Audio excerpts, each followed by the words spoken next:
They call them periods That sometimes. fresh produce stand there. That's a beauty. What do you listen to?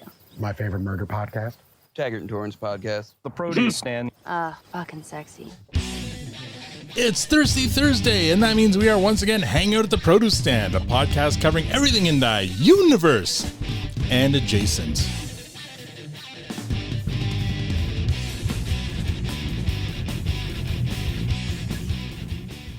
Now, I know what you're thinking. There are many other Letterkenny podcasts out there, but this one just watched Portugal beat Croatia in the round of 16. Yay! Força Portugal. I'm Ali, your host, and joining me in the room as always is the lovely Tanya. And online, we have Squirrely Matt and the very annoying Victor. He's already getting on my nerves tonight. Guys, welcome back to the podcast. Was it the world of 16 or a round of 32? We're still in 32. Oh, whatever. Don't get ahead of yourself. Well, elimination round. Well, they're in 16 now. They won, so they're going on. You made it sound like they won. In every other World Cup, this would not have been an elimination round, just FYI. Yeah, whatever. Here we go. How are you now? Tonight's lineup going to be Al, Matt, Tanya, Victor. This almost didn't happen tonight. Anyway, all right. So as you could probably tell, if you're watching the video, I'm wearing my Portugal jersey, which I just threw on before we started recording because it was kind of touch and go there for a bit, whether I'd be wearing it or not. What a game. So you're like a bandwagon guy. You're like, are they winning? They're not winning. No. Actually, I didn't know that I had this shirt. It's not, I don't know whose shirt it is. I don't think it's mine. That's Owen. Oh, it's Owen's shirt. So I'm wearing Owen's shirt. It's a little tight on. Oh, look at you looking all slim out. But I had to, I had to throw it on. I saw it here and I'm like, oh, I'm going to wear that. Anyway, Portugal moved on, beat Croatia tonight, which is great. And Saturday, Canada plays Morocco, so that's going to be a very stressful game to watch as well. But anyway, enjoying the World Cup this week basically is all I'm doing, and just happy to see a positive result. Matt, how have you been? Exhausted.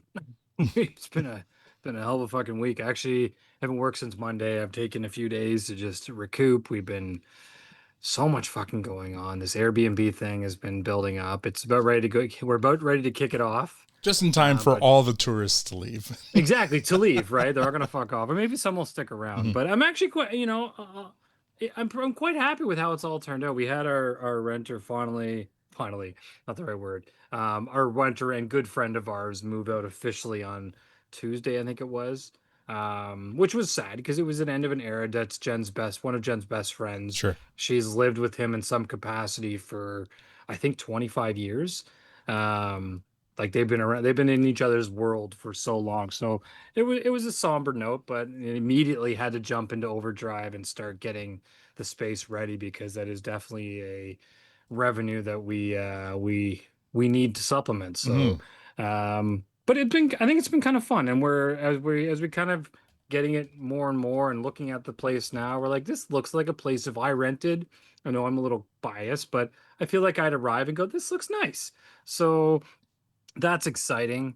And in all that, with summer here, the kids are done, the pool's up and running now, so that's fun. I've also maximized our backyard adventures. So this week, because we've been watching, so I like sports now. I don't know if I talked about this. I do sports now. Okay, I know. good. I know pretty much everything that's going on. Welcome to I the know about club. the Leafs. I know most. Oh, did you hear about? Hopefully, Bobrovsky. Yeah, hopefully Victor will talk about the big signings. Yes. Yeah. So I can't wait to hear Jay Omre yell Bobrovsky every time when that happens. So that's going to be exciting. And the Raptors got Kawhi Leonard coming back. Unbelievable. Toronto's Fucking just a buzz wild, right man. now. Yeah. If Except the Jays we're just signing pull all old people. I know. Next thing we're going to hear TS. Hey, whoa. We covered. Kawhi had one of his best years last year, so it's all right. Next thing we're going to sign like Ronaldo to TFC. Listen, we At covered 42. a show where one of the episodes is literally called Veteran Presence. Right. Yeah, So yeah. this is what we're all about here in Toronto right now. If the Jays would just figure their shit out, it'd be great. But yeah, apparently I like sports now. So we watch Jays games constantly in the backyard. So now I've officially mounted the TV on the backyard wall with a weather cover. So I never have to carry it again. So come on over, guys, and watch a game with me because I'm there most days watching baseball, as it turns out, of all sports. But yeah. But more importantly, what baseball's was your neighborhood like today? Well, he's saying it's quiet. It's quite, is? but yeah. So I live in a heavily saturated Portuguese neighborhood.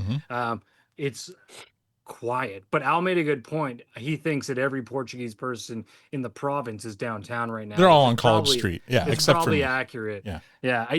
The game. When did they play the last game? It was It's last 90 something.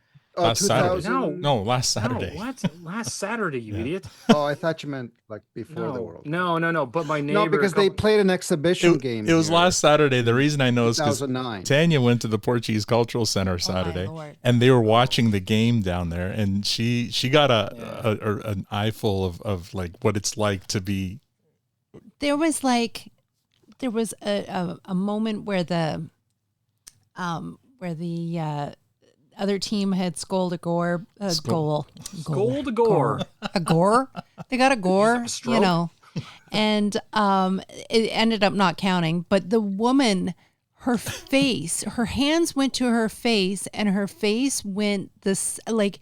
It was like somebody died. She looked somebody like the told screen. her. What's that art piece? The screen. Yeah. It's like somebody told her somebody died, Yeah. in an instant, her face was just devastated. I Well, was if she like, was watching "Oh, we today's should game, not be then that here." was- Oh, Well, I thought can't I was imagine. getting my neighbor 2 doors over is like right out of like he's from Portugal. His family only moved here a couple years ago.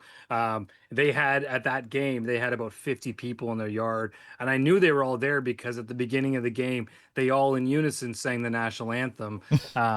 So I stood in appreciation from my backyard and enjoyed the ambiance. But yeah, so that's my neighborhood. It's my shame that I don't know the Portuguese national anthem. I have no clue. I don't know one I'll word. introduce you to from it. Mario. He'll hook you up with his people, and you'll be good. I'm sure there's one. I know one word, Portugal. That's all I know. But anyway, Good job. Tan, how was your week? It's been busy. Like Saturday was like a go day, and it was like fitting 3 things in, and just like not saying no to anything, and apparently saying yes means that you're going from one place to another place to another place and getting it all. Oh, in you in had one fun night. too. Stop. You sounds like you're complaining. It was a lot of fun. But yeah, as you mentioned, I ended my evening at the Portuguese Hall, which I haven't been to in a long time. Since my parents' 50th, probably. No, I didn't even get to that one because we had pink eye and Oh. COVID. Remember, That's right. it was a shit show here. But yeah, we my daughter and I, we ended up being there without you. Mm-hmm. We were missing the Portuguese half of our Portuguese family, and Shocked the hell out of my parents who were there. It was like, we did. you guys are here. Where's Alan? Alan's Yeah. playing a show. And there was a Why are you here? And there was a Portuguese band. It was like it actually my mother-in-law at one point grabbed my arm and said, this is taking me back to the first time I met you here. And oh, she had such a wonderful memory and yeah, big smile on her face. It was sweet. It was really nice to be there and listen to the music. And my daughter got to do a traditional dance with her aunt, and it was really sweet. It was really nice. Other than that, it is hot as balls outside man. right now. It's like what with the humidity is like 43 or Lord something love ridiculous. a duck. It's fucking hot. It's hot. Yeah. It's stupid. We have family going to Jamaica of all places. Why would you go there in the To summer? cool down. But it's actually cooler in Jamaica right now than it is here Oh man. at the moment, which is nuts. Yeah. It's we tried to celebrate Canada Day yesterday by going out, and immediately I felt like that I regretted it. I was like, I need air conditioning. Oh, and there was some crazy weather that happened yesterday too. Like and then yeah, the storm kind of flew. a lot of in. Canada Day celebrations got canceled because of like microbursts or whatever they're called, like little mini tornadoes. Pretty crazy. Anyways, yeah, it's just been hot and sticky, and we've got another fun weekend lined up. It's just jam packed from here until the fall. Actually, summer. even into the fall. Yeah. But yeah, it's been good. Victor, how have you been? Oh man, so much going on. So much going on. So I had my birthday. So That's right. Happy belated. birthday! Thank you. So you had your I kung had fu crab. Or yes, whatever. my Hong Kong lobster Hong Kong style. That's right. I I like shared kung fu crab better. Yeah, I know you do. I do. I shared Rolls an off the image. tongue a little better. I shared an image with you guys so you could celebrate Yes. vicariously. It's funny because you didn't say anything. You just posted the picture. I'm like, happy birthday, Victor. Like as soon as I saw it, I'm like that. The same thing. I'm like, oh, it's Victor's birthday. Yeah. Yeah, a couple of douchebags. Then I went to see Supergirl. Oh, and your review? Oh, You know what? I've been dying to hear about your review. Oh, I'm excited about this one. So first, let me say, don't go on the internet. The internet and social media is not. What did you think, Victor? Yeah. So I'm just saying, just don't don't do that. I thought the movie was great. I thought it was fun and it was entertaining. I felt entertained and I had a good time. It was pretty much constant action. It was really about understanding who Kara was versus trying to introduce some, nemesis or whatever. It's just kind of learning about her, where she came from, what's kind of, why is she the way that she is, Sure. and really positions her very differently from her cousin.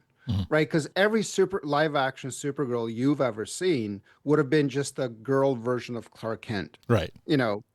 And this was very different. Like she has a very different story than him, a very different upbringing.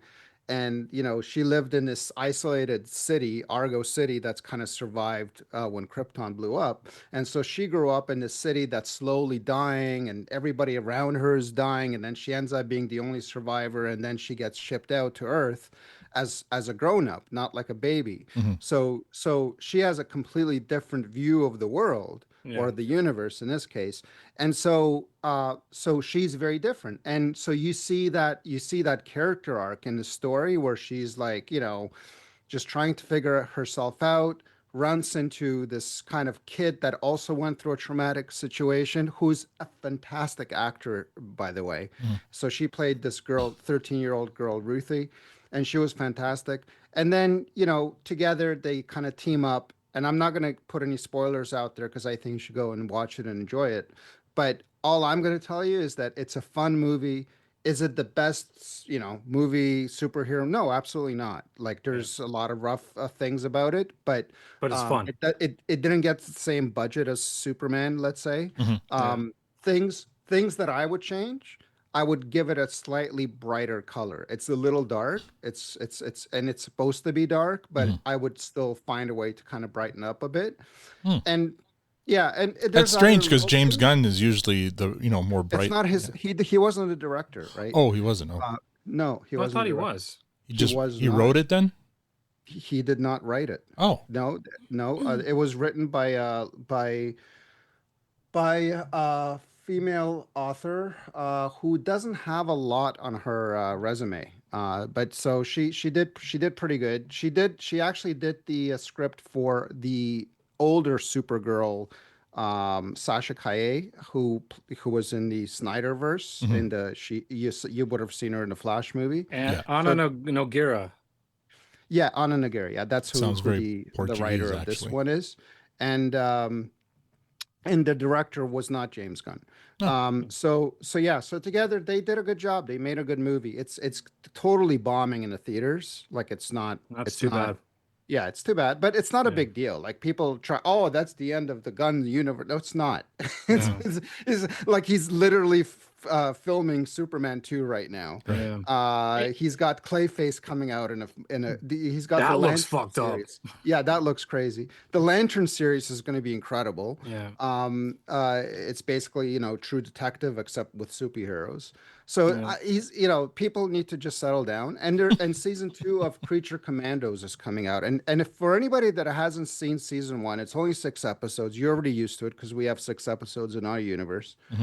And it's fantastic. It's fun, and the music is incredible, and it's just fun. It's it's an animated 6 episodes of an animated adult show, and I think you will really enjoy it if you give it a chance. Anyway, so Supergirl, does Millie Alcock just play? Like, I love her, and I think that she looks like she delivers this role. Oh great. my God, she's so good. And that's the other thing. Like the internet is tearing her apart because she said some things that are true, and people don't like to hear the truth. In her interviews where she kind of yeah. Well, the thing is, she's young, right? So she's like, the things she's saying, they're not stupid things, but it's stupid to say them.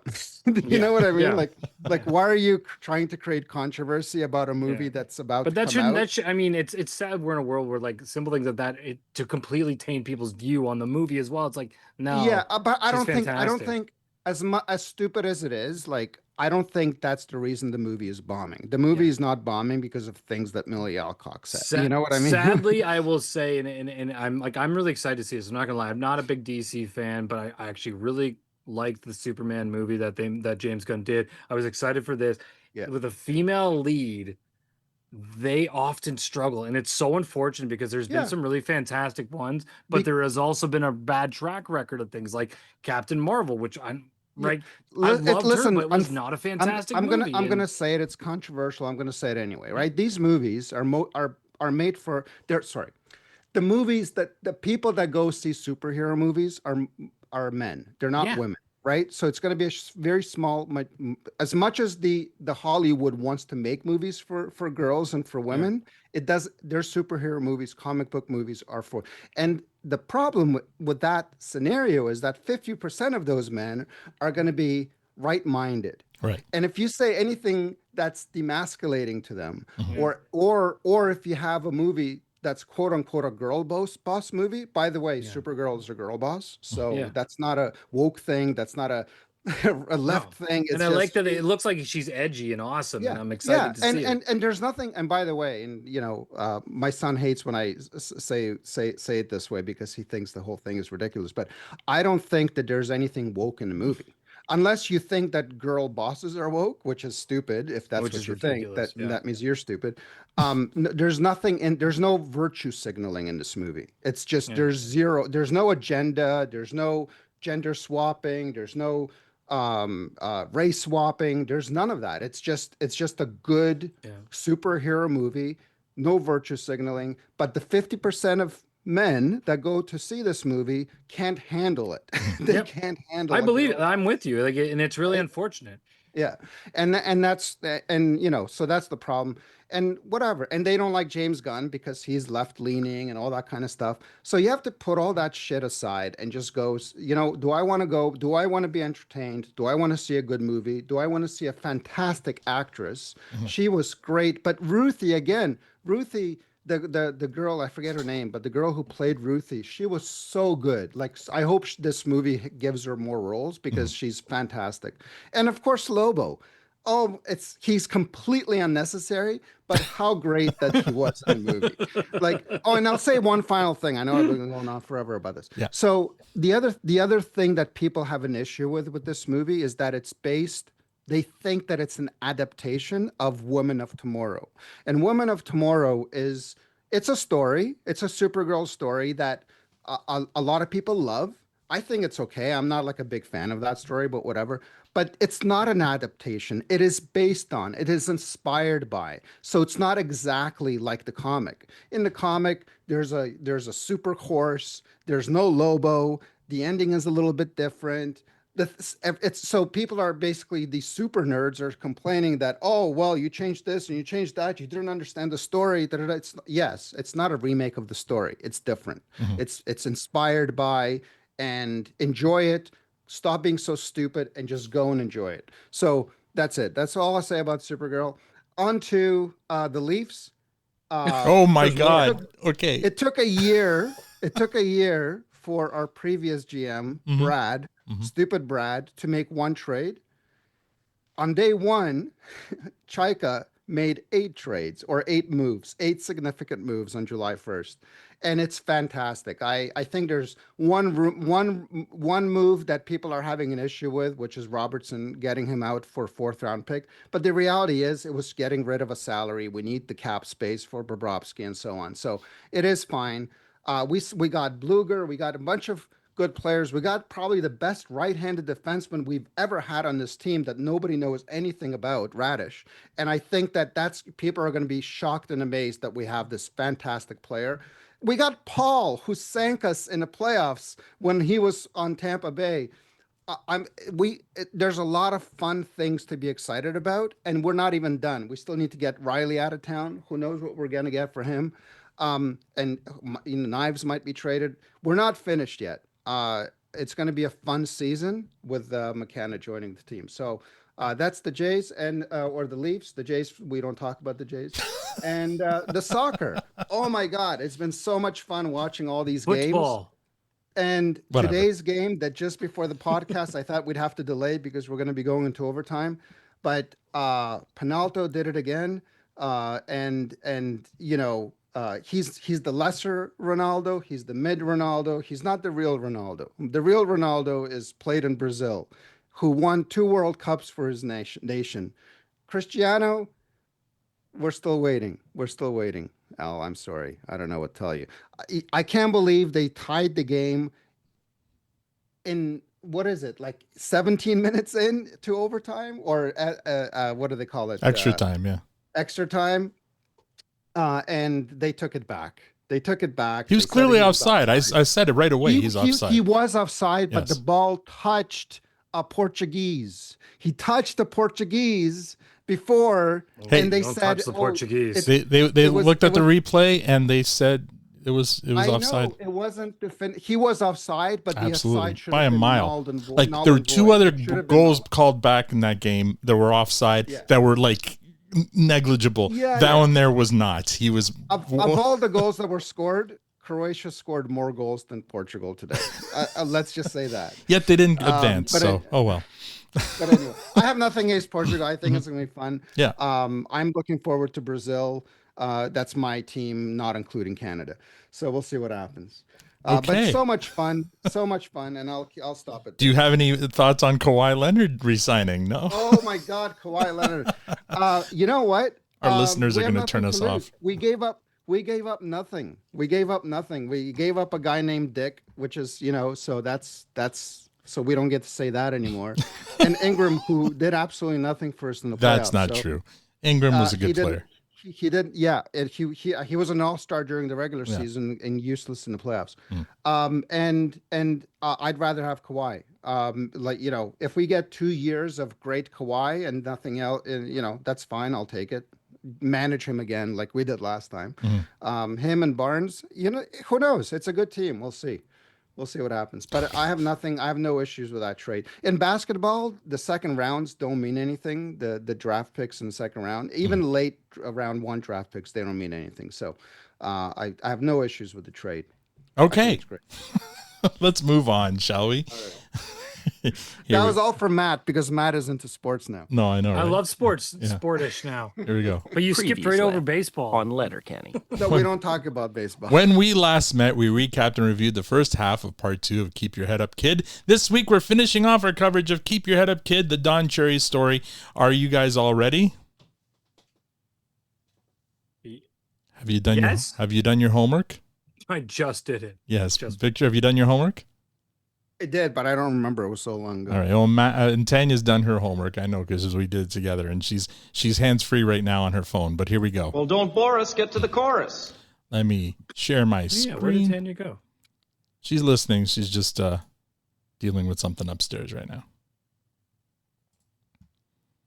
Share my sound, my screen. Here we go.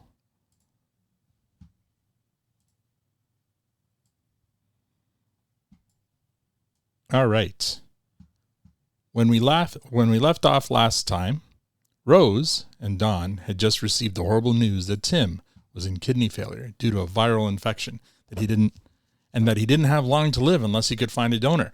We pick up with Don and Rose at home in their kitchen dealing with the news in their own individual ways. Don poured himself into his work, although he felt guilty doing it. Rose took on the task of dealing with Tim's condition by scheduling blood work for the family to see if any of them were good matches to be donors. The Bruins training camp was about to start. Don offers to take some time off, but Rose tells him that that's the last thing they want is for Tim's story to get out into the papers, which will happen if Don doesn't start the season like normal. So Don takes the team on an exhibition tour, leaving Rose at home to deal with things. And in a voiceover, Don admits it was cowardly on his part. Next scene, the Cherries are back at the hospital waiting for the results for their blood work. The doctor has some good news. Don, you're a good match. Okay. Rose, you're the least of the match. But Cindy, Genetically speaking, you and Tim are virtually biological twins. It's an almost perfect match. So what do we do next? Well, Cindy, are you willing to donate a kidney to your brother? What kind of question is that? Well, the reality of the situation is that we've had brothers and sisters, even mothers and fathers say no. Well, this is the Cherry family. So let's get on with it. All right, fine. Do you have any questions? Yeah. How much weight am I gonna lose? What? I've heard that after an operation, a patient can lose 10 pounds. Well, at least a pound. That's how much a kidney weighs. We cut to Tim at home getting the news. He's not too psyched about having a girl's kidney inside him. Rose reminds him of the huge sacrifice his sister is making for him. Tim immediately turns to the future. No more dialysis, and he can play hockey again. Rose slows his roll, one thing at a time. First fix the kidney, get off dialysis, and then maybe think about hockey. Rose also reminds Tim that this is a gift, that he can't do anything to damage that kidney. Tim suggests that maybe he can play goalie. They don't get checked. Next scene, Don is in his office working when he's interrupted by his players who, as they leave for the night, say goodnight to their coach. Don isn't sure why they're acting so strange, but then we cut to the nurses' station at the hospital. The station is adorned with Boston Bruins paraphernalia, so they're fans, but just then the entire team walk up to the staff, to the station, offering to give their blood for Tim Cherry. Next scene, both Tim and Cindy are wheeled away to their surgery as Rose and Don helplessly watch. Then Rose finds Don in the chapel praying. The kids are out of surgery. First we see Cindy, who's in a lot of pain, but only cares about how her brother's doing. Then we cut to Tim, who was just waking up. He already has more color in his cheeks, according to Don. Tim finally wakes up, and all he wants to know is how long Brad Park will be out with his knee injury. Don and Rose take this as a good sign. So back home with the Cherries, there's been no rejection, and they're home in record time. They're at the dinner table. Tim's happy to be eating real food again. They have the radio on, and sports reporter is heard talking about the growing feud between Don and his owner, Harry Sinden. Management thinks Don is too close with his players, but the radio voice maintains that it's Don's greatest strength as a coach. Once a player, always a player. Don's on the last year of his contract, and the prognosticator posits that if he's going to get a new contract, Don is going to have to find a way to win the Stanley Cup. Otherwise, he's gone if he can't find a way to beat the Montreal Canadiens. Rose has heard enough and turns the radio off. The family goes quiet. Don tries to settle them with a little context. They just came home from the hospital. This shouldn't upset them that much. This is what he signed up for. If you win, you're a hero. If you lose, you're gone. Next scene, Don is walking and talking in the hallway with a reporter named Red Fisher. So, what happened, Cherry? Your team's up by 2 in the third period, and then the Habs come back to tie it up. Well, I'll tell you what happened, Red. Where was Montreal last night? In Boston, watching our game on television. Where were we last night? In Atlanta. Where were we this morning? In Atlanta. We left on a commercial flight at 6 o'clock this morning. I'm not sure I'm following. If Harry Sinden wasn't so damn cheap, he'd have had us on a charter flight last night. We'd had the legs, we would have been well rested, we'd have won tonight. We gotta be taking advantage of every angle possible if we're gonna beat Montreal. You took charters before, didn't you? Damn it, yeah, we take charters before, Red, but we didn't last night, it cost us.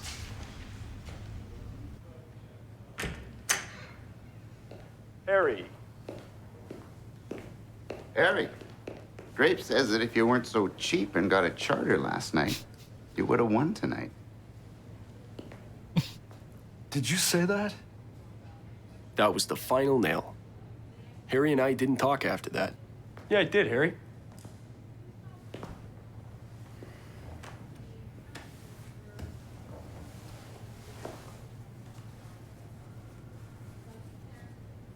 Sinden gets up and storms out of the room. Are you nuts? Well, you did say it. Get out of here, Red! Beat it! All right. Before we go any further, we didn't talk about the last scene or this scene, so I'll start. The scene where they're talking about being matches, and then Cindy saying that she was, agreeing that she's going to donate, like there's no question she was going to donate. I love the look of pride in Don's face that his daughter didn't even think twice, and of course that's what she's going to do. The fact that people actually, parents and siblings would say no to that opportunity seems kind of strange, but I guess to each their own. But anyway, some family members are assholes. Yeah, so anyway, I like that scene. This one here, I just love how, and we got to take this all with a grain of salt, right? Because this is storytelling. This has been told a million times by Don Cherry, and it's like broken telephone. Was there an actual reporter who, as soon as he heard it from Don, turned around and said it to Harry Sinden to get Don in trouble? That seems like a slimy move, even for a reporter. But who knows? It could have happened. But anyway, I love those two scenes. Matt, what did you think? Yeah, the one that resonates with me is the kidney scene. I thought that was fantastic. That's how family's supposed to be. Mm-hmm.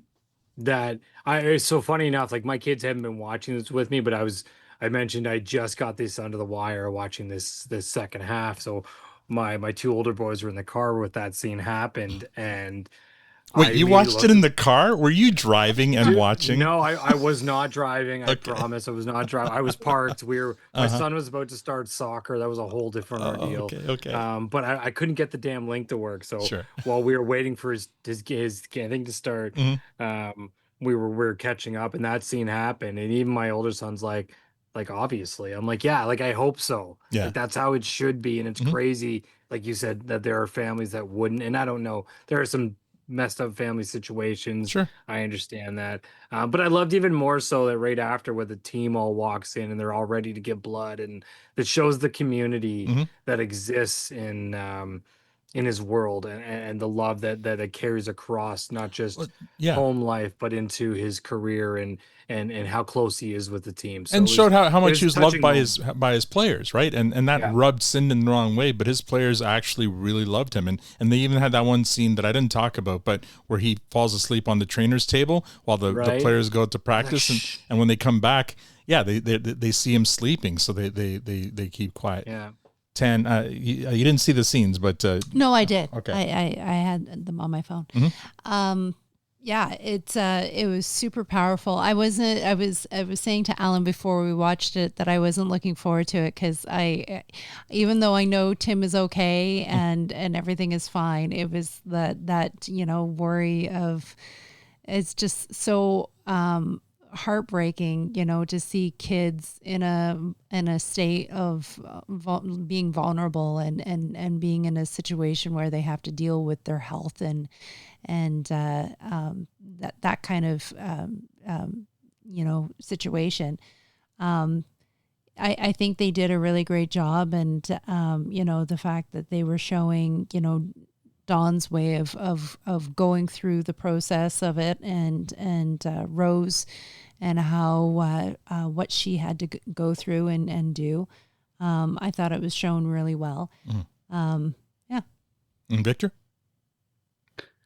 Yeah. So, regarding that first scene, I don't know, Matt, if your ex needed a kidney, how quickly you'd be serving it up. But we're not talking. That's different. It's a whole whole different situation.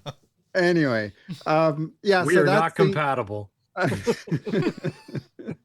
Clearly. So that first scene just doubles down on what a douchebag that doctor is, right? Because if you remember the previous scene, it was basically he's dying. Yeah, he's dying. That's it. There's nothing you can do. There's nothing anybody can do. He's dying. It's over. What about a transplant? The odds are really yeah. So anyway, that just reminded me of what a douchebag that guy is. But statistically, I think back then there was defending him. Well, there was huge risk. You're talking about where we are now in this world, but I think back then there was huge risk to. This is in the 1930s. But hold on, in support of Victor right here, the doctor's presentation of the results, at no point did he say any of them weren't compatible. He said, "You're good, you're the least compatible, but you're perfect." He didn't say he didn't say you're not a match. it was like, so to me, I understood that technically all three of them could have been donors based on how he delivered the news. So it didn't seem like such a stretch. But I think then the rejection rate would have been significantly Well, there's no higher. rejection with his sister. There's more to that. Yes, correct. Yeah. Anyway, so that's that scene. The next scene, I thought like it's completely on the level because they're walking down the hallway. Cherry's talking, and he's writing down notes. So he's giggling as he's writing them down, like he's loving all the stuff he's getting. And unless Cherry doesn't have any peripheral vision, he knows this is on the record. So it doesn't matter whether he would have said it in that room or not. It would have gone out. It would have been printed. Anyway. Yeah, it would have been printed. Yeah. But the fact of the timing of it was like. Yeah. But it was kind of dramatic. But the only asshole in the room was Cherry for saying that stuff to a reporter. Yeah.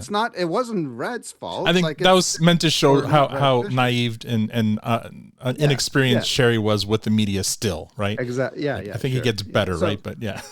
So I didn't have an issue with that scene. I thought it was funny. All right. Even after being betrayed by Red, Don took responsibility for the rift between him and Sinden. Cut to the 1979 NHL playoffs. The Bruins were facing, once again, the Montreal Canadiens in the semifinals.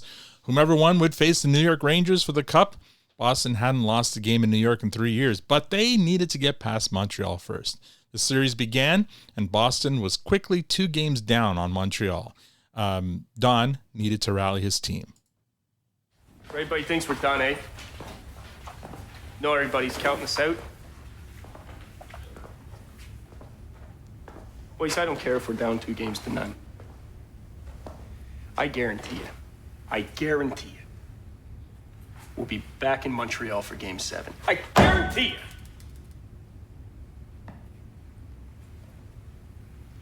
All you gotta do is believe me. Gotta believe. Let's get ready, boys. We're gonna do it. So pretty good pep talk there, kind of putting it back in the players' camps. Like, all right, don't worry about it. We're down 2-0, but we'll be back. I guarantee it, but only if you believe in me, which means that they're going to have to work their asses off to make it happen. What do you think of that scene, Matt? Yeah, I mean, it's a pep talk. He's getting them going. I like this sort of run that we're rolling in here too, where the series of playoff runs that I learned a lot about Boston in this few year stretch that I didn't understand or I didn't have any clue about. But you're seeing more and more personality out of Don every time they bring him back to these moments. So I'm just excited to see him grow from here. Imagine being in a 6 or 8 or 12 team NHL, whatever it was at the time. And you've got a great team. Boston had a good team, but you were right in the middle of the Montreal dynasty, right? Question, and I could ask this now or I can ask it later because it doesn't really matter, but Don Cherry as an announcer, maybe this comes up in the next series, but does he have feelings against Montreal after all this? Well, I told Tanya after this because a lot of those scenes where Tim says, I hate Montreal and storms off to bed after watching his dad lose another game. First question I'm going to ask Tim when we have him on is, do you still hate Montreal? What do you think about Montreal? I didn't realize they were such a dynasty back then. Oh, I think 5 years. They won 5 straight cups or something like that. And it was a dynasty and like, Anyway, Victor, what did you think of that? It reminded me of the pep talk the Portuguese guys got when they were down 1-0 to Croatia today. You were privy to that talk, were you? I felt it. I didn't hear it, but I felt it, and I feel like it would have been very similar to this one. Yeah, you have to believe me that Ronaldo will get a chance to kick a penalty at some point this game. Yeah. And when he does, he will score. Yes. And that's basically what happened in this pep talk. Yeah. So we'll see what happens, I guess, in the next scene. It'd be interesting to see. I mean, we couldn't know this now, but if it wasn't during the Montreal dynasty, if Boston managed to win a cup or two during that time, would Don have continued coaching? Maybe we wouldn't have had 25 years of Don Cherry on CBC because he would have been a successful coach, right? Like the whole sliding doors True. thing kind of comes to mind. Yeah. He was a successful coach. Right. No, I know. But after this, and we'll learn later, Yeah. he doesn't get it. I mean, other than a really brief stop in Colorado, doesn't get another job because he becomes labeled anti-ownership, right? Yeah. All right. But he was, at no point was he a bad coach. I just want to make that clear. No, exactly.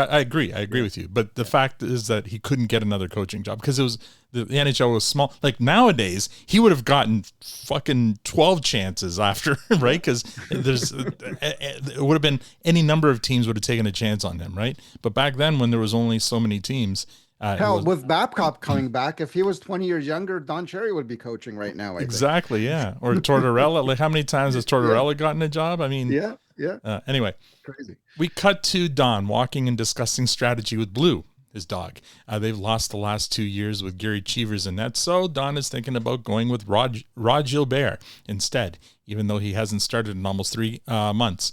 He's at the end of his 5-year contract and playing for another one, and he's French. He likes playing in front of his friends and family in Montreal. Cheevers is a safe call, but they aren't winning. Don asks Blue to make the decision. Then we cut to the next game, and Gilbert is starting in net for Boston in Game 3 against Montreal. Gilbert stymies the Habs and wins first star in the game. In Game 4, Don starts a player against the ownership's wishes, and that player scored a hat trick in another win against Montreal to tie the series up 2-2. And then the next game, Montreal come back and smoke Boston 5-1, making it feel like those first 2 wins had never happened. But thanks to another hat trick and another stellar game in net by Gilbert, Boston won the next game, tying the series up at 3 apiece and fulfilling Don's prophecy that they would be going to a Game 7. Cut to the Bruins locker room just before Game 7. We see Tim there working as the water boy, and Don gives his team another pep talk. All right, boys, this is it. We waste no time. I want lots of shots, good and early. Get the hell in front of Dryden. I don't want him seeing nothing. Donnie Marcotte, I want you on the ice with Lafleur at all times. You got that?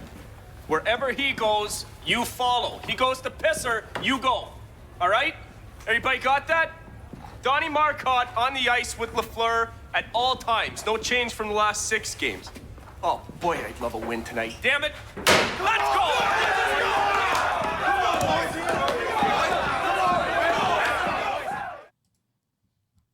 All right. That was a bit more of a fiery pep talk. Victor, what did you think of that one? Yeah, I think that's the right pep talk. Mm-hmm. Everybody was fired up. Everybody's ready to go. And there's not much to say about it. That's exactly what you want. Matt. Yeah, hard agree. That's what you need. That's the only way to come at that. You got to have that passion, that excitement, that ready to go attitude. And that's all I want to hear from a coach there.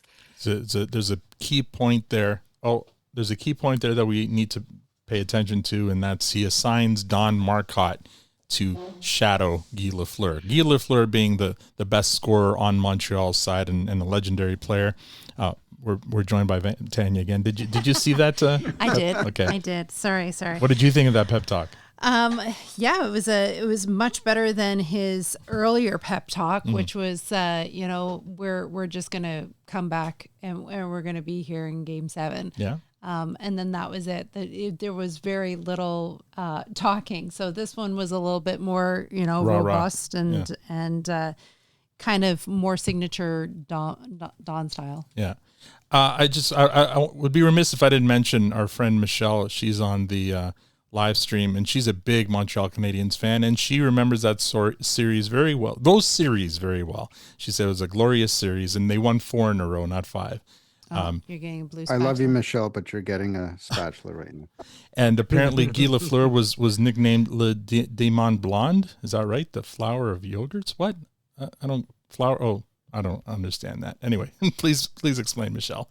My French isn't that great. But yeah, he was definitely so. What was his name? Don Marcotte, or is assigned Guy Lafleur. So he's told every time Guy Lafleur goes on the ice, you got to go on the ice as well. That's important for what happens next. The Bruins, now fired up, dominate the first half of the game and go into the third period with a 3-1 lead. But remember, in Shoresy, when they say a 2-goal lead is the worst lead in hockey, This is probably where they get it from. The Habs quickly get one back, and then a penalty is called on Boston, much to Don's frustration. This is where we get the now famous scene of Don on the bench, sarcastically applauding the refs and taking a bow in front of the hostile Montreal crowd. So I'm going to stop there because that scene there is shown in the opening intro to every Coach's Corner for the last how many years. It's so well known that even Tanya's like, oh, I know that scene. That's a very famous scene. And he's wearing So that was a pretty iconic scene. So for those Americans who don't know or whatever, that scene there is shown in every like Coach's Corner intro. And they captured it really well. I thought they did a good job of it. I thought his delivery was absolutely perfect. When I saw it, I'm like, yeah, same deal. And I was like, oh yeah, I know that. That's exactly what I've seen 100 times. Yeah. Victor, what do you think? Yeah, it was perfect. It was done perfectly. I had to kind of wait. Did they actually use the actual clip or did they recreate it? No, we'll see the actual clip later at the end of the movie. But so it's kind of. I was saying the same thing because they had that overlay on the image, and you can really tell what was being flipped into the old like actual footage and what was part of the movie. Yeah, they did a pretty good job like kind of shifting from one to another. All right, so the Habs quickly get one back and then penalty is called, right? This is where we get the now famous scene. Where am I here? Oh yeah. In the ensuing Montreal power play, the Habs tie the game up at 3-3. Boston gets another quick goal and once again pulls ahead of Montreal with just under 4 minutes to go. And then in the next shift, Lafleur takes the ice for Montreal, which means Donnie Marcotte also goes on for Boston. Since Don gave him explicit instructions to shadow Lafleur everywhere he goes, Lafleur is being double and triple shifted. So Don does the same with Marcotte. In the ensuing chaos of the final 3 minutes, though, Marcotte misses his shift change and stays on the ice too long. And by the time Don realizes it, it's too late. The refs call too many men on the ice penalty against Boston. Lafleur, in the ensuing power play, ties it up on the power play with a minute left in the game, cut to the Boston's locker room before the sudden death overtime, and the players are all sitting there with their heads hanging low. What the hell is going on in here? What the hell is going on in here? Are you guys forgetting that we were 2 games down? The whole world was counting us out, you know that? Everyone thought we were finished. But boys, look at us now. Game 7 going into overtime. Now you boys hear me good. We ain't letting this one slip. We're gonna win this thing. Now pull your heads out of your asses and get ready for the biggest period of your lives.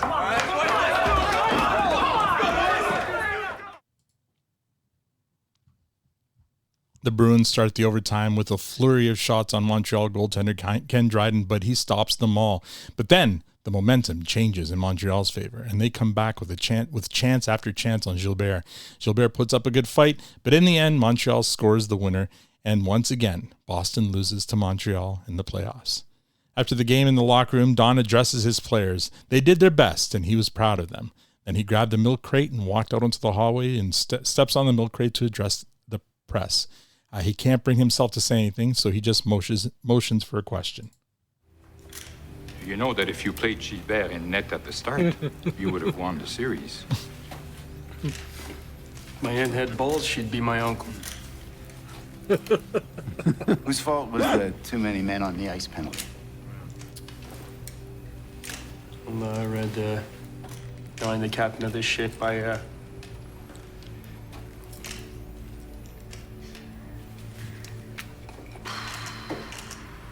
It's my fault. Grapes, you think this will cost you your job? Nor did after this loss, I,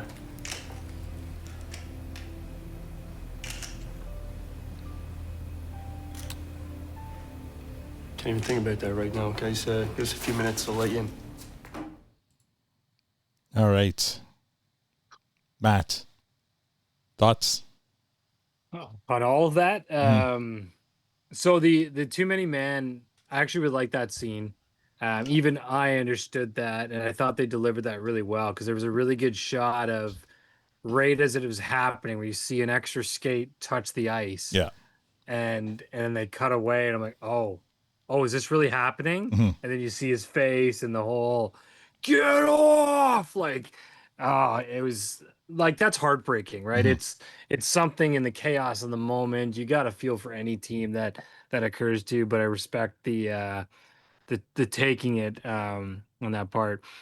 What I got to say about I mean, obviously my aunt had balls, she'd be my uncle is a fantastic line, and I hope Yeah. he actually said that, and I'm sure it's captured because I'm sure he said that because Tim actually used that exact quote on Toronto Mike even. yeah, So, and that's a press conference, so Yeah. I'm sure it's captured, Mhm. and that's fucking fantastic in that moment to still deliver comedy gold like that.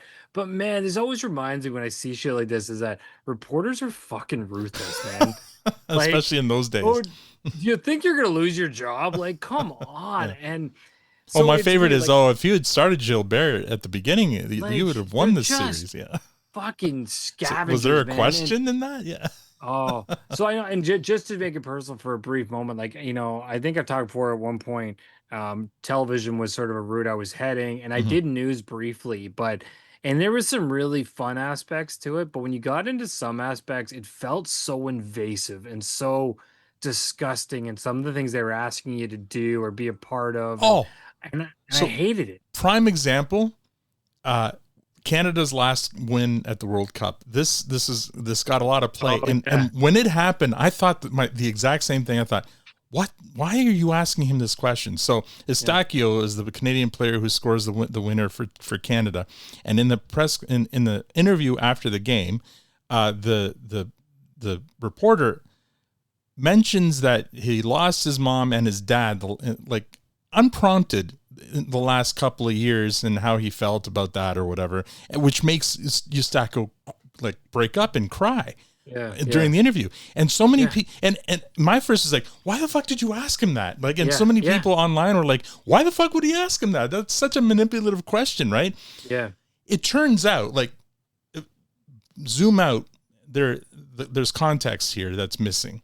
And the context is this reporter and Eustachio are actually they really know each other really, really well. They're good friends. So he wasn't, it was less invasive. It was more him just, commensurating with his friend about, what this means to him and what. Wrong time, wrong place. Maybe, but I feel like it gives a different context. But yeah, when it was first asked, I'm like, what the fuck what does that have to do with anything here? He scored the winning goal. Anyway. And not to say that, again, I've known a lot of people in that world. Not all reporters are like that. Like, there are some really fantastic reporters, but there are many out there who are just fucking savage, and they're like, anything to get a reaction, anything to poke the bear, anything to just dig and get you to say something out of line. And I hate that side of the media. And just that moment where it's like, oh, you think you're gonna lose your job? I know it's something so simple, and you're not wrong. Yeah. But like, in that time, that place is that the right time for it? Yeah. Like, Well, and the Eustachio incident, I'm like, that question was designed to make him cry. That's the 100%. Only reason, was to make him cry. So when you're telling me it's a friend or someone who knows quite well, I'm like, dude, like, that's wrong. You know exactly what you're doing. Yeah. I don't know. Tan, it's hard. Do you have any thoughts about that scene? Well, I wanted to know, like, so when Dom says, get off the ice, like, he's saying get off, did the ref already see that there was too many, or did he call himself out? There was a moment there between him and the ref where the ref saw it, he saw it at the same time, and the ref had to call it. And actually later on, the ref apologizes, but he's like, I had to make the call, right? The funny thing with too many men on the ice penalties is the coach is always blamed, which it's his bench, he should be, but it's almost never their fault. It's usually players, like, not listening or not paying attention. In this case, the player was told to always be on when Lafleur is on. He didn't notice Lafleur was off, and that's where he got crossed, right? But so Don taking responsibility for it, yes. Ultimately, it's the coach's responsibility to make sure the right number of players are on the ice. But things happen so fast that he couldn't have been able to stop that anyway. Like, it would have happened anyway. But it wasn't that he said it and then the ref saw it and then he called it. No, the way the shot was done, the ref sees it. You can see the ref noticing. And it's obvious, like in on the like they show the scene later on TV. You can count the number of black jerseys on the ice, and there's one too many, and it was pretty obvious. Victor, what did you think of that scene? Yeah, I agree. It's usually never the coach's fault, not those plays. The coach's fault is choosing to play certain guys over other guys, or playing certain line formations, or not playing a guy in a power play. But when players make mistakes, it's not the coach's fault. It's the players. They're the ones that are making the mistakes. In terms of him kind of saying that, I'm not going to put him on a pedestal. He put himself on a pedestal. Yeah, on a milk crate, yeah. That's what every coach would say. I think it would be weird if he didn't take blame for it. But in terms of the reporter asking the questions, I mean, at the end of the day, these beat reporters, that's their job, right? I kind doesn't make it right though. No, doesn't make it right. No, but listen, I put them in the same category as sales, sleazy salesmen, right? It's their job to try and sell you something you don't need, and these guys, it's their job to try and get a sound bite that's going to be a little bit different, right? And that's why people love Torts and what's his name? Not Bobrovsky. What's that other Russian goalie that gave great sound bites? Oh, because they give them for free. The reporters don't have to work for them. They just have to ask a question. And, that's true. Yeah. But at the end of the day, I mean, that's what people love, right? Yeah. It sometimes it gets personal, sometimes whatever. But I think your example is an anomaly, right? Usually the reporters are trying to catch guys off guard and ask those questions to try and get the bad sound bites. I mean, that's literally what happened to Millie Alcock. Like she didn't come out and start offering all of this kind of controversial stuff. No, she was totally baited into everything she ever said. Yeah. Which is, by the way, sugar coated with 99% of really great stuff, and it's the sound bites that she was baited into saying, because that's their job. That's what they're trying to do. Right. They're trying to get the headlines, right? And that's exactly so I feel like their job is not to ask the easy questions, it's to ask the questions that will get the controversy out there.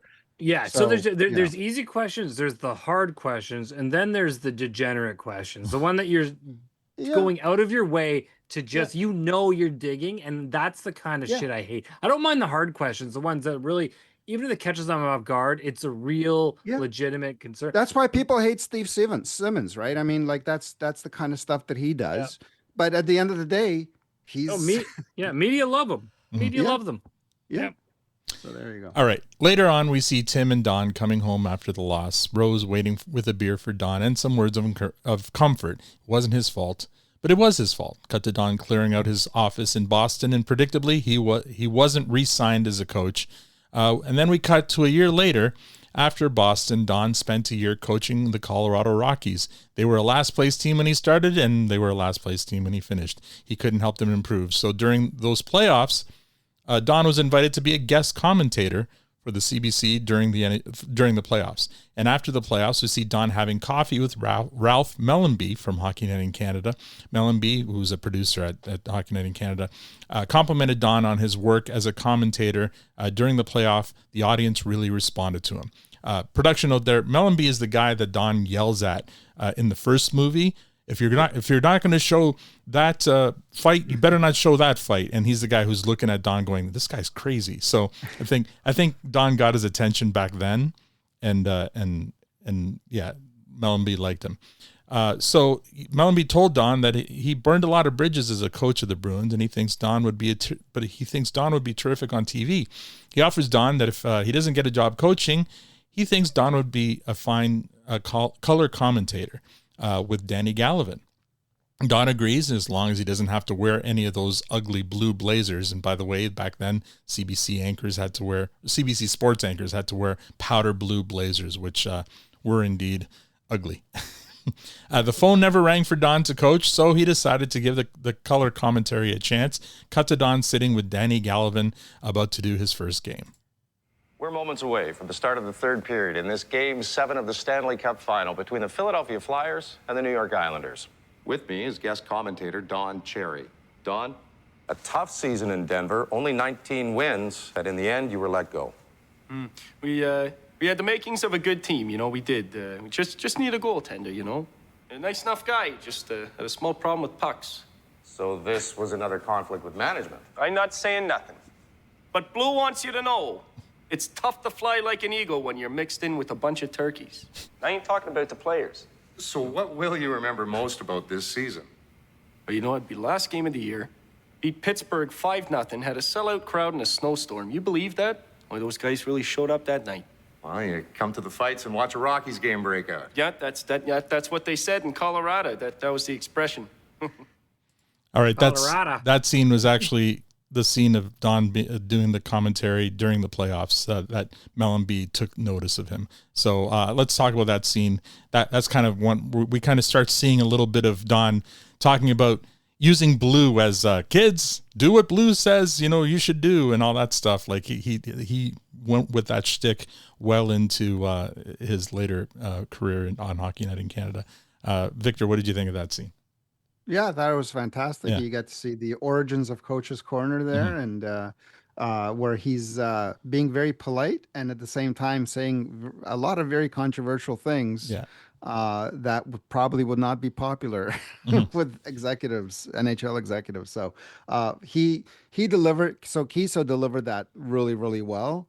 And again, this is all historical footage, or so this stuff we don't have to kind of second guess whether it really happened or not. Yeah. So I thought he was excellent, and I'm guessing he wasn't reading a script. I'm guessing, like, I don't know. That's because usually when these things are set up, they do have cue cards, but I don't know how that was done. So I'm guessing he's talking from the top of his head. Like, you mean originally Don Cherry when he was doing that, like back in this? Yeah. I'm not talking about Coach's Corner. I'm talking that specific segment, right? Oh, for sure. I'm guessing that wasn't scripted and he was just talking off the top of his head. Yeah. Which, if that's the case, he's pretty witty. Yes, for sure. Tan, what did you think of that scene? I wonder if he was, because like as we move forward, you can see that he gets very feisty in his banters with people, and he can be very offside with some of them. So whether he was just in his honeymoon stage where he was a little bit more holding himself back a little bit from all of the. I don't think he's holding back. I think he's still feeling things out. I don't think he's quite comfortable. We'll see it in the next scene how he's still timid. Like, he doesn't become the Don Cherry we know until later. He gets Matt.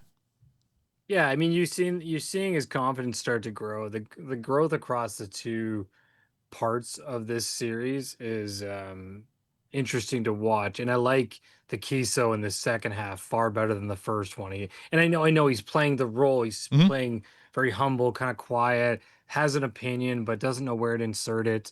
But as he's beginning to grow, we're seeing moments where we're getting the best out of him as an actor, playing this role. And these are key moments where you're really seeing it come to life. Like that bench scene where he's like bowing to things like that. You see Keeso at his best, and he's getting more and more opportunities. So I'm actually really excited to see the second with Grapes of Wrath or Wrath of Grapes or whatever, because I'm assuming we're going to see all commentator growth, and that should be a lot of fun. Yeah, for sure.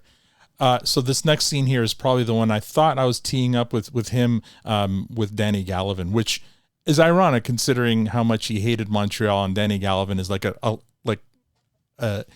big time Montreal Canadiens play-by-play guy. But here we go. Scoreless after one period of play here in the Montreal Forum. And Don, what'd you think of that first period? Well, both teams didn't do much. As is evidenced by the score. It got a pretty boring game of hockey. You know what, Danny? It's like watching paint dry out there. The only star of this game so far is the Zamboni driver. I have to agree with you, Mr. Cherry. That period was like a hobo's coat. Shabby. We'll start period number 2 in just a few minutes. This is Hockey Night in Canada on CBC. And Don Cherry gets a thumbs up from Danny Gallivan. All right. The beginning of that reminded me of when we started off podcasting, and you're like, and so Tanya, and then I would be like giving you one thing, and they're like, blink, blink, blinkety blink. You know we're supposed to talk, right? So Danny Gallivan's a legendary Montreal Canadiens play-by-play guy. So the fact that his first color commentary was for the Canadiens is kind of interesting, if that's exactly what happened. But Matt, what did you think of that scene?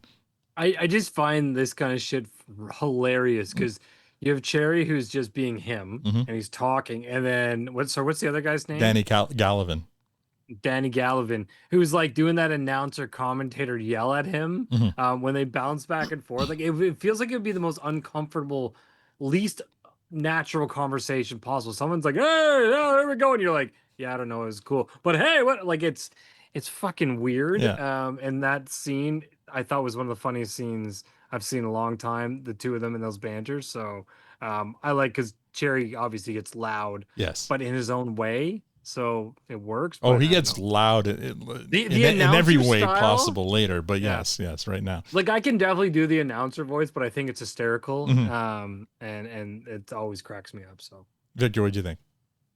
Yeah, that was great. And I think I guess we're gonna do we already no, we didn't see it in the scene. So probably it's not gonna be very well received, the way he was talking about the game. So. No, yeah, that's coming up next. So let's the next scene. Don arrives home with a letter of reprimand from the CBC.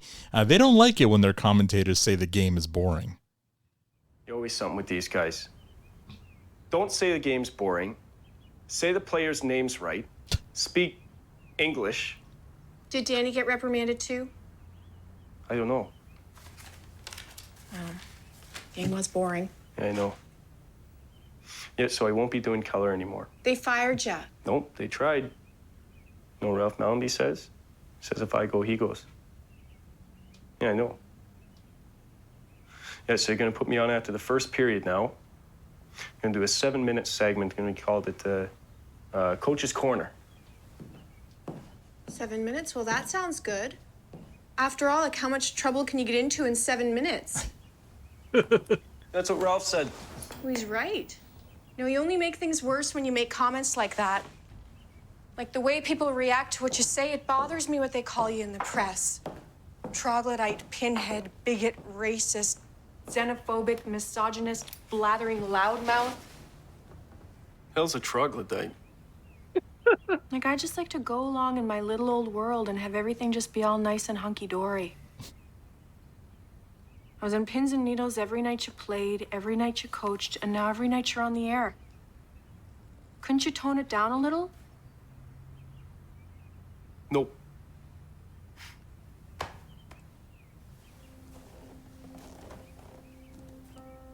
Don't worry, Rose. I'll tone it down. I'll tone it right down, I promise. All right. She only knew. When she said, "How much trouble can you get yourself in 7 minutes?" Tanya actually laughed out loud. I did. Watching the scene. I do find though they took a bit of liberty in this scene because when she's talking about all the names that they call him, that can't have happened already. Like with the few times that he's, you know what I mean? Like I feel like we're missing context. I think we're missing, and so I had an issue with the scene for the same reason because clearly that this is Tim, right? Yeah, making a decision not to show that part of his dad in this, at least in this first iteration. But I'd argue it hasn't happened yet. Like him saying all those outrageous things. Then you're arguing with Rose because she's saying it did happen. No, but I'm saying that this part of the script was written maybe as a jab at people who hated Don Cherry. You know what I mean? As a retort. It's confusing because the timeline I think in this scene was written at a whack a bit. So because they make it sound like he's referencing that exact bit that we saw where he was like the first time he was on air with Gallivan there, but then she says every time you're on air, this is what's happening. So it implies that he's been doing this for a while and now he's been given a segment. Well, he did do it. Yeah, he did do the whole playoffs commentary thing in 1979. So he was like a guest commentator for that. Yeah. But I think all of that stuff that she's talking about is more them kind of getting back at I people. think you're wrong. No? I think you're taking it too literally. Like No, I'm actually doing the opposite. I'm taking it figuratively because that's what they're doing. No, but you're taking it literally in terms of what we're being shown. Because what she's saying is not a one-to-one match to what we're seeing.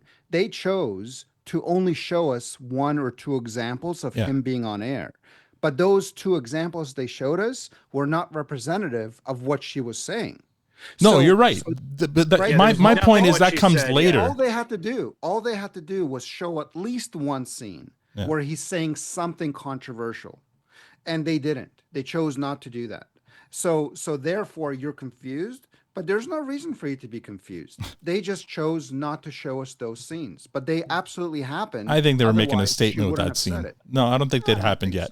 Anyway, so that was basically the last scene of the show, except for this movie. We fade to black and we get the following postscript. For Rose, who after a valiant battle with cancer passed away in 1997. And then Don Cherry continues to work as a commentator for Hockey Night in Canada, entertaining and enraging for over 25 years. So this is all before the Poppy incident. He's still working when this movie comes out. And then we're well before the Poppy incident. Well, I mean, the movie came out before the Poppy incident. But even the Grapes of Wrath is well before the Poppy incident. I just want to make sure that that's understood. Yeah, the story of the movie, yes, is well before. But I'm saying when the movie came out in the early 2000s, it was also before he lost his job. So when this movie comes out, Don Cherry is still doing Coach's Corner on Hockey Night in Canada. So then we're treated to a montage of some of Don Cherry's Coach's Corner highlights, and I love this montage because it basically hits all the big ones. Great point. Of course he doesn't like the banging and the smashing. Why would he? He's only this high. Go down blazing. Do it your way and don't change at all because you're going to get fired anyway. And after you're going to say, I'm glad I did it my way. Like me, go down blazing. I don't have much time here. I know you're trying to win a Gemini. That's right. So keep quiet. Following this, folks, you got this? I have no idea what he's talking about. Who are you picking? I'm not picking. Let the best team win. Why keep score? It's going to be good. Way to go, Kirk. I like it. Get it on. All right. Plastic. You get hit in the head. Oh, jeez. Doesn't that hurt? I do have a couple of theories. Oh, shut up with your theories. I'm sick of your theories. Shut of it. up. Yeah, he was great. Oh, I'm sorry. I'm not supposed to say shut up. Yes. He doesn't think that. He's just saying it. Buttercup, you cannot do stuff like that. You have to, if you're going to be a tough guy, get the visor up. I never believed in having a mad dog sit on the bench and have 2 or 3 shifts and go out there and fight. That's not hockey. And there's the shot of him in the crowd that we also see in the movie, but that's actually him wearing the polo. And in that montage, they only showed one pseudo controversial thing, and that's the Buttercup comment. Sure. Nothing else. Nothing. Not a single one of these clips was controversial in any way at all. No, they were more just indicative of his personality in terms of like he was out there. Like he goes from that's the interesting thing about the trajectory of his career, though, is he goes from this proper kind of do everything by the book and quiet guy in the beginning before he meets Rose and stuff. And even when he starts his career as a broadcaster, he's kind of shy and reserved. You know, that scene with Danny Gallivan, he only after a while does he like start saying something interesting, to now what we see there where he's literally yelling in Ron McLean's face and hitting him over the head with elbow pads and stuff. Like it was so much fun to watch. It was definitely interesting television for sure. Yeah, Has Ron McLean Ron must ever- have been one of the most patient people ever. Well, yeah.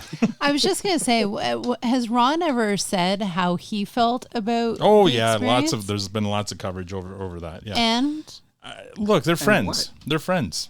Are they? Oh yeah. Ron is friends with Don. Don is not friends with Ron.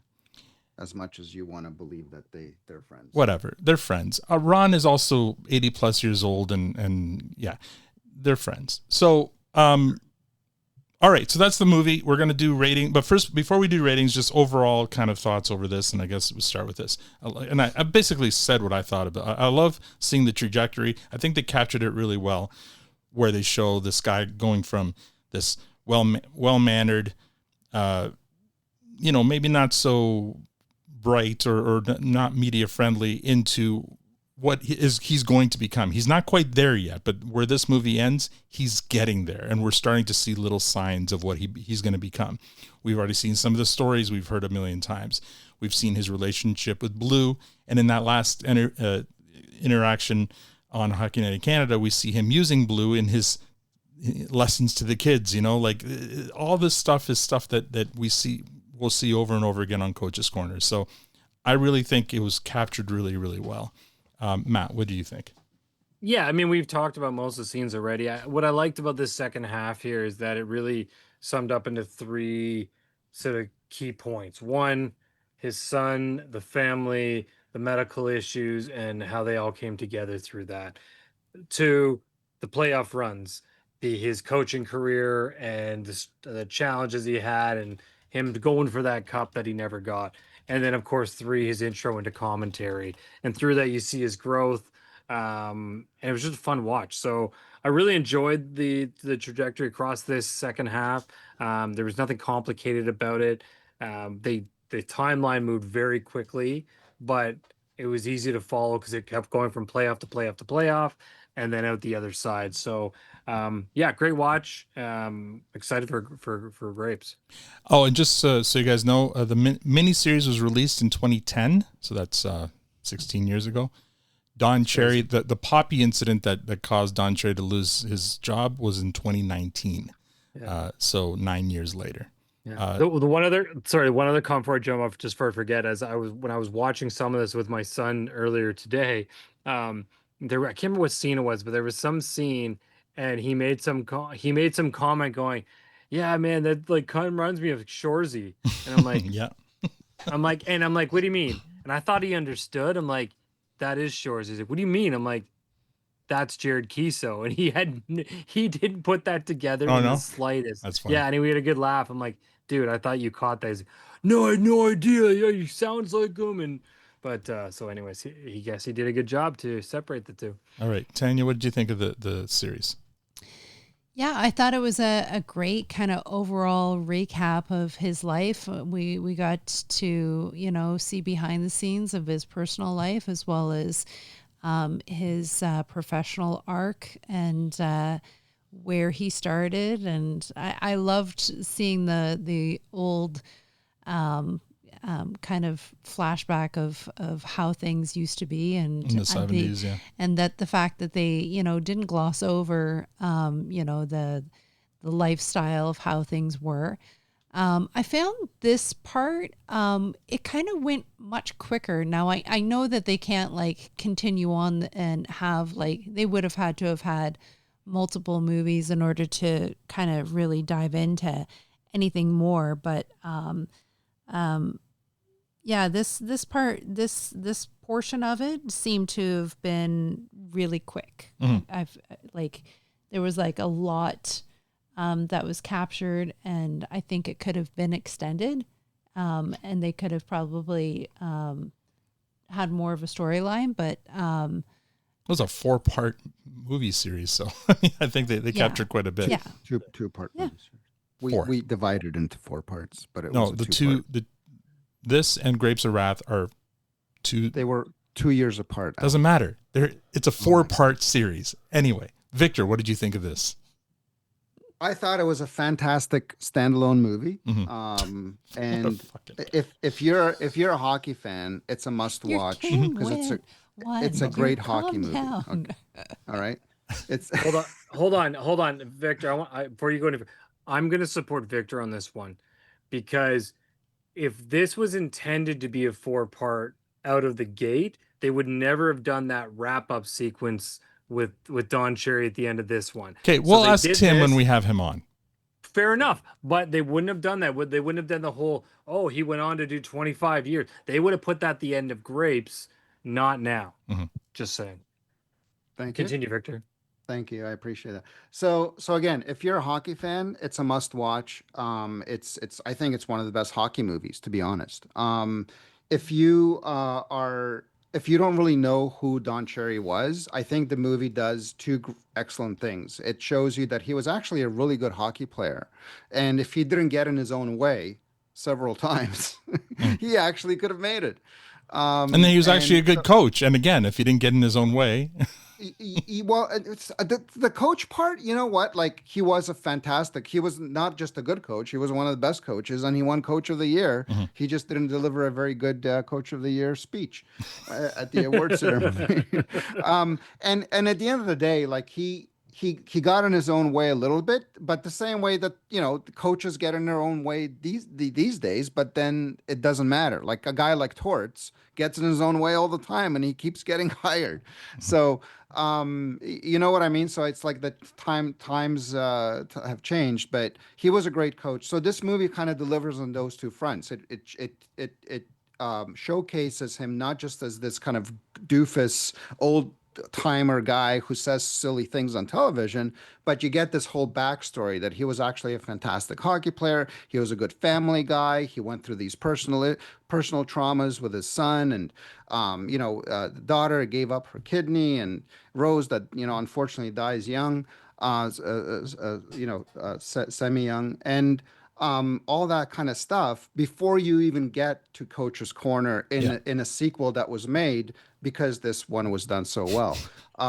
So I think that I think it's a fantastic movie, and everybody, especially anybody that watches Letterkenny and Shoresy, I mean, they have to see this just so to see what what Keeso had done before those shows, to understand not only kind of his the work that he's done, but probably what contributed to kind of his own ideas and thoughts and creativity and stuff like that. Sure. So, because he didn't really write this, he didn't probably contribute to the script or anything like that. But boy, this is laced in kind of the what he kind of became and stuff like that. So, I think it's fantastic. I really enjoyed it, and I'm looking forward to reviewing the sequel. All right, let's move on to ratings. I'll start. I give this, this movie part 2. What? Are there more movies after this? Don't start. There's 2 more movies, part of another series of Don Cherry stories. Yes, this is what we're arguing about. Yes, another separate series. Yes. Are we doing 4 podcasts on the 2 more? We're doing the exact same thing with those that we did with this. Oh, you guys ever even talk in your house? No, not really. All right, I give this a fresh. It was really well done. I love the period of the piece. I love seeing his trajectory. I love seeing all that stuff. And Keeso does an amazing job. I'm just gonna rip the Band-Aid. It's a fresh. Matt, what did you think? Yeah, it's an easy fresh. It was a lot of fun. Great story arc here. You really saw him come to life, and I can't wait for the next. Okay, 10. It's a fresh. Mm-hmm. So that's it. Just woman of few words. All right, no problem. Victor, let me guess. This is a compost. Oh man, it's as fresh as they're gonna come. I mean, like I said, I think it's probably top 3, top 2 best hockey movies. To be honest. Oh, look at that. Where's my unicorn? Oh, there it is. Stop sharing the screen. Oh my god! We can see your soundboard. That's Oh my god! Oh my god! Wait! Oh my god! Oh my god! Oh my god! I regret nothing! We have a unicorn. I forgot what that sounded like. All right. That's great. So let's move on to MVPs real quick. Again, I'm going to start, and my MVP for this one is absolutely 100% Rose. I think she's all of us in these stories in terms of what she's experiencing and watching and then reacting to. For the most part, in part 1, she's reacting to the stubbornness that, like as Victor would say, keeps getting in Don Cherry's way.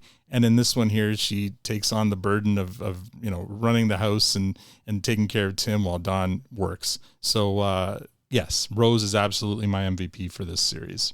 Matt? No, although Rose continues to be an excel, it's his daughter Cindy coming to the rescue and doing the right thing and being the family member that everyone deserves and needs in this world. So Cindy Cherry. Okay. And 10? Oh, that's a hard one. You're both right. Boy, I'm gonna say Rose, because I love that how much what was it? How did she word it? How much can you get into in 7 minutes? Trouble can you get into in 7 minutes? I love that line. Yeah, I love that she does the scrapbooking and she keeps the everything going. She's the neck. The neck? The what? She's the neck. That turns the head? Yeah. Oh, okay. Yes. Is that a thing? Yes. Yeah, it's a thing. You look confused. What the hell? Like, are you just supporting your wife here? No, I've heard the analogy before, but yes, it's the way she put it is kind of the neck. Okay. I get it. What if you don't have a neck? Well, then you got to turn your whole body, right? Victor, who's your MVP for this? Man, I think I gave it to Rose last time. I think she's. I don't want to give. I thought about Cindy, but I don't. I feel like what we all kind of were saying, that probably like any family member would have done that. If they said you're a perfect match, who's going to say no, right? It's But according to that doctor, there are some. Yeah, apparently. I thought you were going to go with Red Fisher, that No, asshole I was going to go with reporter. Blue actually, just because Blue was taught Cherry how to coach with Right, that puck that he chewed up. Mhm. And he used that as as an important symbol. But no, yeah, I'm going with Rose as well, just because without her, he really would have been failed so much sooner in his life. All right. All right, cool. Let's move on to some really quick Universal news so we can end this. They recently announced. New Metric Media recently announced the cast for Cats in the Plateau. That's that new series that Keeso is working on, or I think they're shooting already. So there's some familiar faces on the cast, but some not, or many of them are not. So Alexander Calvert is one of them, Canadian actor. Robert Bazocchi or Bazzacchi or something. I don't know how to say that name. Sarah Jean Labrosse. A lot of Montreal actors. Brian Gasmere or Gazmar. Lysandra Nadeau. We should know that one. She's from Shoresy. She in the first season of Shoresy. And then Jared Keeso. And apparently Keeso's actually going to direct this one. Or direct or produce. Asim, tell me in the chat. But I think I saw that he was very big difference directing this one. So anyway, so they've announced the cast, and I swear to God, I thought I saw posts of them actually already shooting in Montreal. Yeah. So yeah, they've been doing a lot of stuff without actually making big announcements. So it'll be interesting to see what this show is like. We also have a few listener comments. I went on to Spotify. I don't go on there very often, so I didn't see this one until now. This was left by Thomas. Blake Thomas a few months ago. Love your show. Did all the Letterkenny episodes and all the Shoresy episodes. Thanks for the content. I'm with Victor. I hated that Jory and Nick scene. He's talking about the scene at the end of Shoresy 5. Charlie is telling us he's directing for the first time. So there you go. Keeso's going to try his hand at directing. And then we have a listener comment from our buddy Dennis in the UK. Hey Al, Dennis here, longtime lurker, first time poster. My question is, what happened to the summers of our youth, the ones that lasted forever, where it never rained, it was never too hot, and your knees didn't sound like popcorn when you stood up? That was a question from Dennis. I didn't really give any parameters as what questions they can ask, so that was his question. Victor, would you like to answer that question for Dennis? Oh my God. I don't know how to answer that question. I would say get your ass off out of your chair and don't worry about the sound in your knees, and call your friends and go and start playing some street hockey. Oh, he's not the guy to tell that, because he does all the Tough Mudder races and stuff and with Trollinger in the UK. He's a very active dude. I think he's just tell your friends to get their fat asses out of their seats and go touch grass. Very good. Matt, would you like to shout out our patrons? Absolutely. We have nothing but love for our patrons. Let's go through it now. Jack, from Melbourne, Josh from Pennsylvania. And I will quickly shout out Josh. We haven't heard from you in a while, bud. I hope you're doing well. I'll still never forget the video of you falling down your own stairs. That is a core memory from this show. So thank you, my friend. My core memory Chad? of Josh is sharing deep fried Oreos. He that's right. enlightened my life with that. There you go. And also I enjoyed a jar of jam that he made with his family one time. Although Josh's jam may or may not have led to some some listen, distress. It was not the jam. Okay. No, Josh, don't worry what they're talking about. It was not the jam. All right. It's probably something else. Okay. Whatever.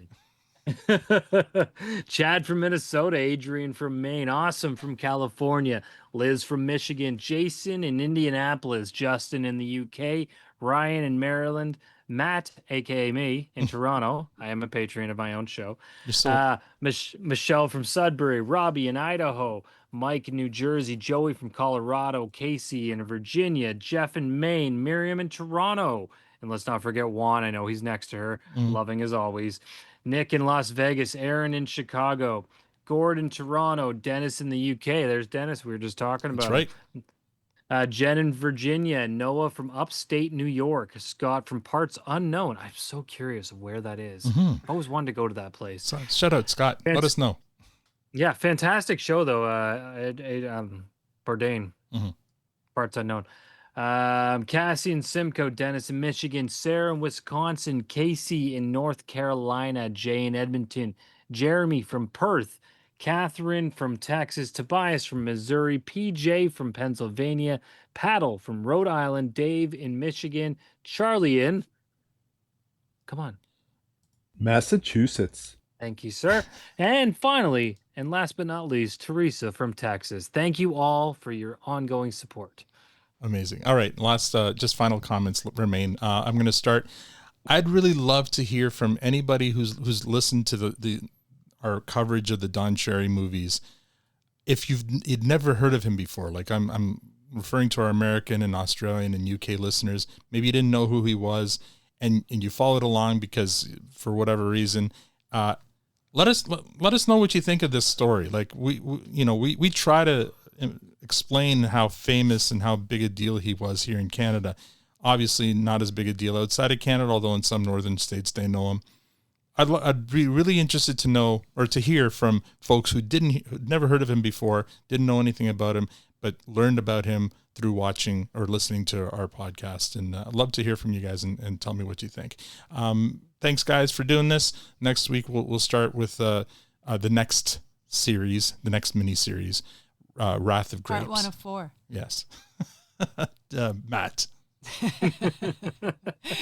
This was fun. I needed this again, guys. I can't wait to get the next one going because I'm really excited to see Keeso's chops come out in grapes. So bring it on. All right, 10. Yes, I can't wait to see what happens because they did the whole recap and fast forward. So where do we start? We'll see. Victor. Yeah, this was great. And just following up on what you said, Al, I think that the other thing, let us know what you guys think, because I think a lot of people that don't know about Cherry would have jumped on the bandwagon in terms of his cancellation and without really knowing the background and stuff like that. Now that you know the man behind what he became on television, do you think that, his single comment that was very similar to many other comments that was arbitrarily kind of used as a way to get him off the air was the right thing for the country to turn basically their backs on him and to kind of throw him to the side if that was the right thing to do? So give us your thoughts on that. I think that would be very interesting. All right. I'm going to play us off here as we do now from now on with Inebriation by Poise for the Worm.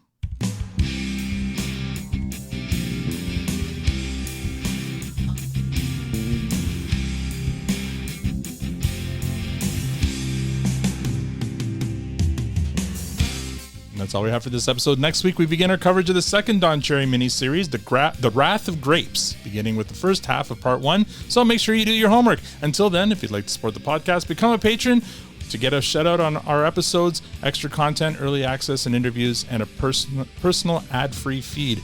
Another way you can support us is by telling a friend about the podcast or write us a review. Also, follow us on Facebook, Instagram, and Blue Sky at protosampod.com. Shoutouts to our bud Ian Service for the live stream, our friends at Sonar Network. Intro and outro themes are by Poise for the Worm. You can find them on all music streaming services. Thanks for joining us. Now we're going to the after party. On behalf of Tanya, Victor, Matt, and myself, thank you for listening. Have a great week.